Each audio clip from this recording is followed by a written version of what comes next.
मैं उसका इंतज़ार करता रहा और वक्त गुज़र गया। उस दिन जब उसने मेरा हाथ छोड़ा था तब मुझे लगा था कि वह कुछ दिनों के लिए जा रही है, लेकिन मुझे नहीं पता था कि उसके जाने और मेरे इंतज़ार के बीच पूरी ज़िंदगी गुज़र जाएगी। आज भी मुझे वह शाम याद है।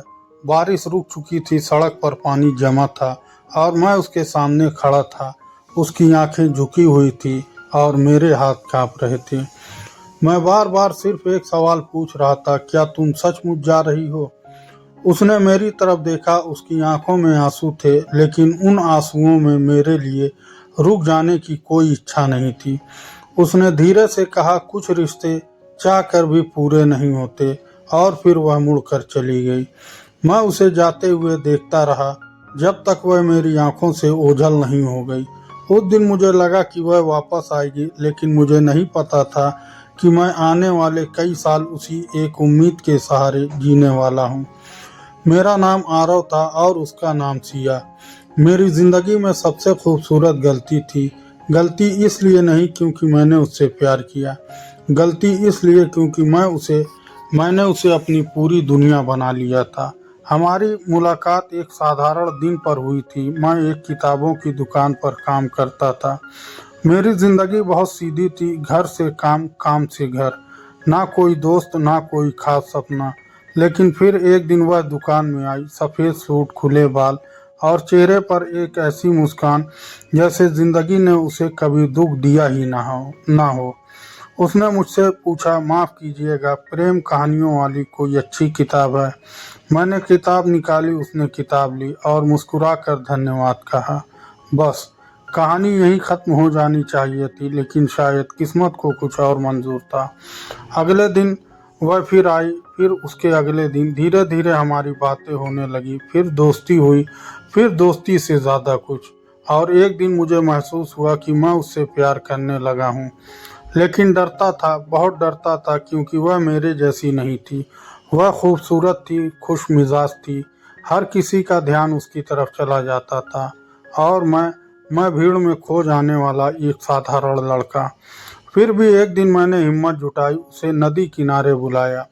बहुत देर तक कुछ बोल नहीं पाया। वह हंस रही थी और मेरी हालत देखकर मज़े ले रही थी। फिर आखिरकार मैंने कह दिया, सिया, मैं तुमसे प्यार करता हूँ। कुछ पल की खामोशी। मेरा दिल इतनी तेजी से धड़क रहा था कि मुझे लगा अभी बाहर निकल आएगा। फिर अचानक वह मुस्कुराई और बोली, इतना समय लगा दिया कहने में। मैं हैरान रह गया। वह हंस पड़ी और अगले ही पल उसने मेरा हाथ पकड़ लिया। उस दिन मुझे लगा कि मैं दुनिया का सबसे खुश इंसान हूँ। उसके बाद जिंदगी बदल गई। हर सुबह उसकी आवाज़ से शुरू होती, हर रात उसके संदेश पर खत्म। हम घंटों बातें करते, भविष्य के सपने देखते, शादी की बातें करते, घर की बातें करते, बच्चों के नाम तक सोच लिए थे हमने। मुझे लगता था कि अब कुछ गलत नहीं हो सकता, लेकिन ज़िंदगी अक्सर वहीं मार करती है जहां इंसान सबसे ज़्यादा खुश होता है। एक दिन मैंने महसूस किया कि सिया बदल रही है। पहले जो हर बात मुझसे साझा करती थी, अब बातें छुपाने लगी थी। पहले जो हर समय मेरे साथ रहना चाहती थी, अब बहाने बनाने लगी थी। पहले जो मेरे बिना एक दिन नहीं रहती थी, अब कई कई दिन गायब रहने लगी। मैं पूछता तो कहती, बस थोड़ा व्यस्त हूँ। मैं मान जाता, क्योंकि प्यार भरोसा करना सिखाता है, लेकिन कभी कभी वही भरोसा इंसान को अंधा भी बना देता है। एक शाम मैंने उसे बाजार में देखा। वह अकेली नहीं थी, उसके साथ एक लड़का था। महंगे कपड़े, महंगी गाड़ी, आत्मविश्वास से भरा चेहरा। दोनों हंस रहे थे। मैं दूर खड़ा सब देख रहा था। दिल में एक हल्का सा दर्द हुआ, लेकिन मैंने खुद को समझाया, शायद कोई दोस्त होगा। उस रात मैंने उससे पूछा। वह थोड़ी घबरा गई, फिर बोली, पुराना परिचित है। मैंने बात वहीं ख़त्म कर दी, लेकिन उस दिन के बाद सब कुछ तेजी से बदलने लगा। अब उसके पास मेरे लिए समय नहीं था। अब उसे मेरी बातें अच्छी नहीं लगती थी। अब उसे मेरे सपने छोटे लगने लगे थे। एक दिन उसने कहा, आरव, क्या तुम्हें नहीं लगता कि ज़िंदगी में सिर्फ प्यार ही काफ़ी नहीं होता? मैं समझ नहीं पाया। मैंने पूछा, मतलब? वह बोली, कुछ और भी चाहिए होता है। उस दिन उसकी बात मेरे दिल में कहीं चुभ गई, लेकिन मैं फिर भी उससे प्यार करता, इतना कि उसकी हर बात को नज़रअंदाज कर देता। वह दिन आया जिसने मेरी ज़िंदगी बदल दी। उसने मुझे बुलाया वही जगह जहां मैंने उसे प्यार का इजहार किया था। मैं खुश था, सोच रहा था शायद सब ठीक हो जाएगा, लेकिन वहां पहुंचते ही मुझे कुछ अजीब लगा। उसकी आंखों में पहली वाली गर्माहट नहीं थी, उसके चेहरे पर अजनबीपन था। और फिर उसने वह कहा जो मैं कभी सुनना नहीं चाहता था, हमें अलग हो जाना चाहिए। मेरे पैरों तले जमीन खिसक गई। मैंने पूछा क्यों? वह चुप रही। मैंने फिर पूछा क्या किसी और से प्यार करती हो? उसने नजरें फेर ली और वही खामोशी मेरे सारे सवालों का जवाब बन गई। मेरी आंखों में आंसू आ गए। मैंने आखिरी बार कहा, मैं बदल जाऊंगा, जो कहोगी करूंगा, बस मत जाओ। लेकिन वह जा चुकी थी। शायद उस पल से पहले ही उसने सिर्फ इतना कहा, तुम अच्छे हो आरव, लेकिन अब मैं तुम्हारे साथ नहीं रह सकती। और फिर वह चली गई। मैं घंटों वहीं बैठा रहा। रात हो गई, लोग आते जाते रहे, लेकिन मैं नहीं हिला। उस दिन सिर्फ मेरा रिश्ता नहीं टूटा था, मेरे सारे सपने टूट गए थे। लेकिन मुझे फिर भी यकीन था वह वापस आएगी, जरूर आएगी, क्योंकि सच्चा प्यार लौट कर आता है। कम से कम मैं यही मानता था। लेकिन मुझे नहीं पता था कि अगले ही सप्ताह मुझे एक ऐसी सच्चाई पता चलने वाली थी जो मेरे दिल को पूरी तरह मोड़ देती। क्योंकि जिस लड़के को मैंने उस दिन बाजार में उसके साथ देखा था, वह सिर्फ उसका दोस्त नहीं था, और जो तस्वीर मुझे कुछ दिनों बाद दिखाई देने वाली थी, उसे देखने के बाद मेरे लिए सांस लेना भी मुश्किल हो जाएगा। कभी कभी इंसान का दिल टूटने के बाद भी उम्मीद नहीं मरती। उसे लगता है कि जो हुआ है वह शायद गलतफहमी होगी, शायद सामने वाला वापस आ जाएगा, शायद एक दिन सब पहले जैसा हो जाएगा। लेकिन सच ऐसे होते हैं जो उम्मीद की आखिरी सांस भी छीन लेते हैं। सिया के जाने के बाद मेरी जिंदगी रुक गई। सुबह होती थी लेकिन मेरे लिए नहीं, रात आती थी लेकिन नींद नहीं आती थी। मैं हर दिन उसके संदेश का इंतजार करता। हर बार फोन की घंटी बजती तो दिल तेजी से धड़कने लगता। मुझे लगता शायद सिया होगी, लेकिन हर बार निराशा ही हाथ लगती। दिन हफ्तों में बदले, हफ्ते महीनों में, लेकिन मैं वहीं खड़ा था जहां उसने मुझे छोड़कर जाने का फैसला किया था। एक शाम मैं दुकान पर बैठा था, तभी मेरा पुराना दोस्त निकल आया। उसने मुझे लंबे समय तक देखा, फिर बोला, तू अभी तक उससे बाहर नहीं निकला? मैं मुस्कुरा दिया। प्यार कोई कपड़ा नहीं होता निखिल, जो बदल लिया जाए। उसने गहरी सांस ली, फिर अपना फोन मेरी तरफ बढ़ा दिया। यह देख। मैंने फोन लिया और अगले ही पल मेरी सांसें रुक गई। स्क्रीन पर सिया थी, लेकिन अकेली नहीं, उसके साथ वही लड़का था जिसे मैंने बाजार में देखा था। दोनों एक दूसरे का हाथ पकड़े हुए थे और तस्वीर के नीचे लिखा था, नई शुरुआत। मुझे लगा जैसे किसी ने मेरे सीने में छुरा घोंप दिया हो। मेरे हाथ कांपने लगे, आंखों के सामने अंधेरा छाने लगा। मैं तस्वीर को बार बार देख रहा था, शायद कहीं गलती निकल आए, लेकिन गलती नहीं थी, सच था। कड़वा और बेरहम सच। जिस लड़की ने मुझसे 7 जन्मों तक साथ निभाने की कस्में खाई, वह आज किसी और के साथ नई जिंदगी शुरू कर रही थी। निखिल ने मेरा कंधा पकड़ा, लेकिन मैं कुछ नहीं बोला। उस दिन मेरे अंदर कुछ मर गया था। उस रात मैं घर नहीं गया, शहर की सड़कों पर भटकता रहा। हर जगह उसकी याद थी, हर मोड़ पर उसका चेहरा था, हर हवा के झोंके में उसकी आवाज़ थी। मैं खुद से सिर्फ एक सवाल पूछ रहा था, अगर उसे जाना ही था तो इतने सपने क्यों दिखाए? लेकिन उस सवाल का जवाब किसी के पास नहीं था। उसके जाने के बाद मैंने खुद को काम में डुबो दिया। मैंने सोचा अगर व्यस्त रहूंगा तो शायद दर्द कम हो जाए, लेकिन दर्द कोई मेहमान नहीं होता। वह घर बना लेता है और फिर हर समय साथ रहता है। करीब 6 महीने गुजर गए। एक दिन अचानक सिया का संदेश आया, सिर्फ 2 शब्द, कैसे हो? मेरी आंखें भर आई। इतने महीनों बाद उसका संदेश। दिल ने कहा, देखा, उसे तुम्हारी याद आई। दिमाग ने कहा सावधान रहो, लेकिन प्यार हमेशा दिल की सुनता है। मैंने जवाब दिया ठीक हूँ। कुछ देर बाद उसका दूसरा संदेश आया, मिल सकते हो। मेरा दिल फिर उम्मीदों से भर गया। मैंने बिना सोचे हाँ कर दी। अगले दिन हम मिले उसी पुराने कैफे में जहाँ कभी हम घंटों बैठे बातें करते थे। मैं उसे देख रहा था, वह पहले जैसी ही थी, वही आंखें, वही मुस्कान, लेकिन अब वह मेरी नहीं थी। कुछ देर तक खामोशी रही, फिर उसने कहा, मुझे तुमसे माफ़ी मांगनी है। मैंने उसकी तरफ देखा, वह नज़रें झुकाकर बैठी थी। मैंने तुम्हें बहुत दुख दिया। मैं हल्का सा मुस्कुराया। अब कहने से क्या बदल जाएगा। उसकी आंखों में आंसू आ गए, लेकिन इस बार उन आंसुओं से मुझे कोई फर्क नहीं पड़ा, क्योंकि मैंने उन आंखों पर बहुत भरोसा किया था और वही आंखें मुझे धोखा दे चुकी थी। कुछ देर बाद उसने बताया कि जिस लड़के के साथ वह गई थी उसका नाम करण था, बहुत अमीर था, बड़ी गाड़ियां, बड़ा घर, शानदार जिंदगी।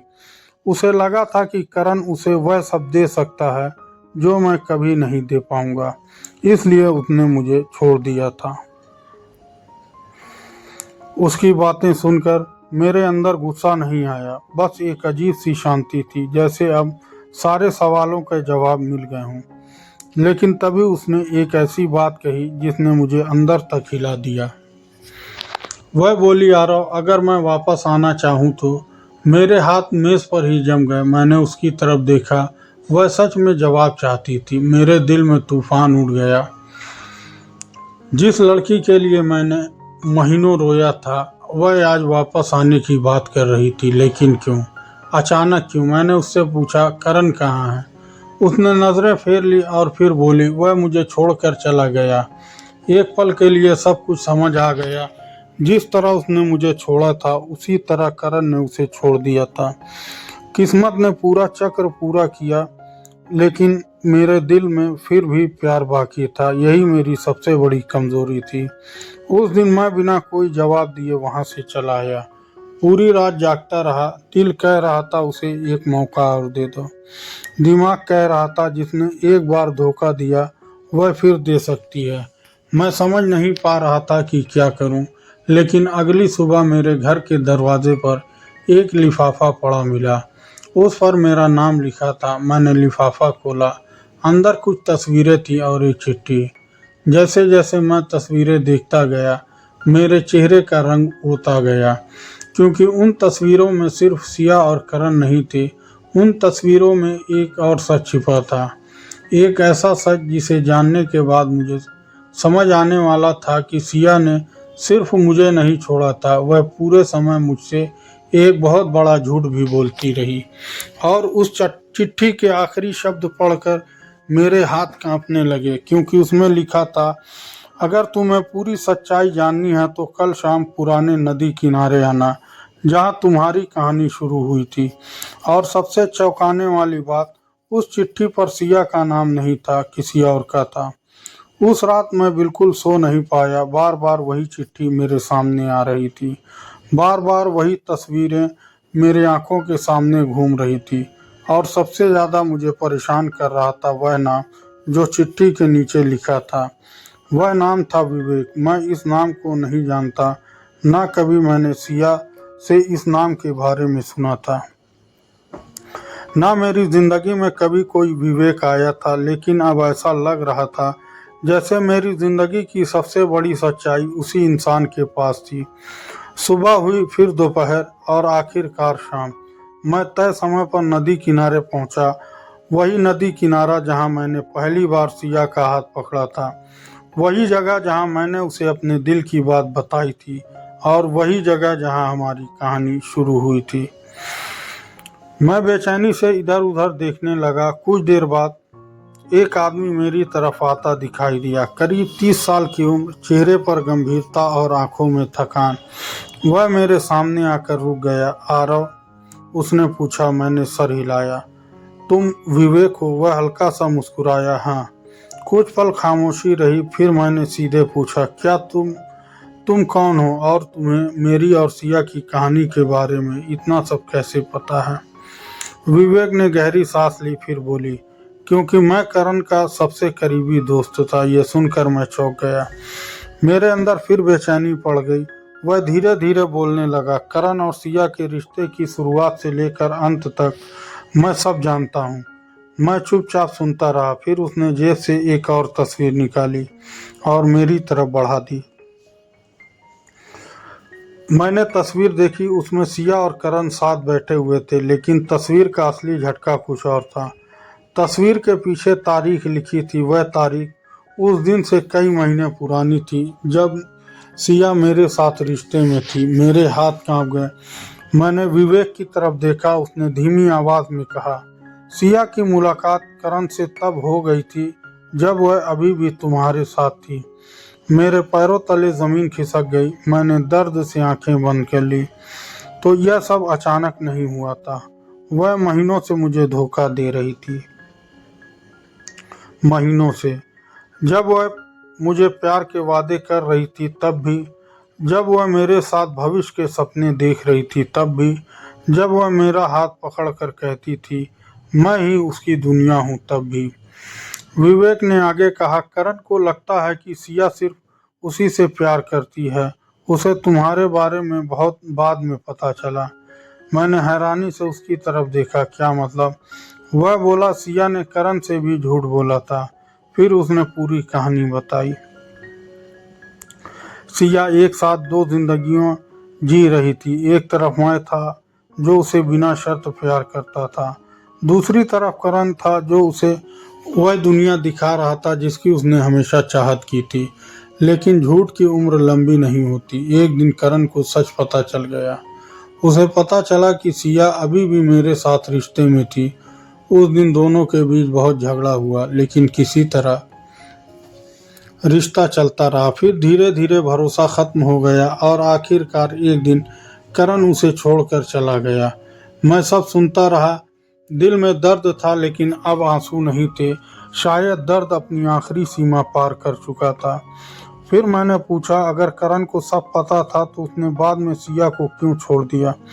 विवेक हल्का सा मुस्कुराया, लेकिन उसकी आंखों में दुख था। क्योंकि उसने एक इंसान को धोखा दिया हो, उस पर भरोसा करना आसान नहीं होता। मैं चुप हो गया। वह सही कह रहा था। फिर उसने जेब से एक आखिरी कागज निकाला। यह तुम्हारे लिए। मैंने कागज लिया। वह सिया की लिखावट थी। मेरे हाथ फिर कांपने लगे। मैंने पढ़ना शुरू किया। उसमें लिखा था, अगर तुम यह पत्र पढ़ रहे हो तो शायद तुम्हें सब सच पता चल चुका होगा। मैंने तुम्हारे साथ बहुत गलत किया। तुमने मुझे सच्चा प्यार दिया और मैंने उसे हल्के में लिया। मुझे लगा था कि पैसा और चमक दमक मुझे ज़्यादा खुशी देंगे, लेकिन मैं गलत थी, बहुत गलत। आज जब पीछे मुड़कर देखती हूँ तो समझ आता है कि मैंने अपनी ज़िंदगी का सबसे कीमती इंसान खो दिया। तुम मुझे माफ़ कर सको तो करना, और अगर नहीं कर सको तो भी मैं तुम्हें दोष नहीं दूंगी, क्योंकि गलती मेरी थी, सिर्फ मेरी। पत्र खत्म हो गया। कुछ देर तक मैं उसे देखता रहा, फिर धीरे से मोड़कर जेब में रख लिया। विवेक चला गया और मैं नदी किनारे अकेला रह गया। सूरज डूब रहा था, हवा चल रही थी और मेरे सामने मेरी पूरी जिंदगी खड़ी थी। अचानक मुझे एहसास हुआ, मैंने अपने जीवन के कई साल एक ऐसे इंसान का इंतज़ार करने में बिता दिए जो कभी लौटने लायक था ही नहीं। मैंने उस इंसान के लिए खुद को रोक लिया। जिंदगी मुझे बिना सोचे छोड़ दिया। उस दिन पहली बार मैंने सिया को अपने दिल से विदा किया, ना गुस्से के साथ, ना नफरत के साथ, बस एक सीख के साथ। कुछ महीने बाद मैंने वह शहर छोड़ दिया, नई जगह, नई शुरुआत की। धीरे धीरे जिंदगी फिर मुस्कुराने लगे। पुराने घाव पूरी तरह नहीं भले, लेकिन दर्द कम हो गया।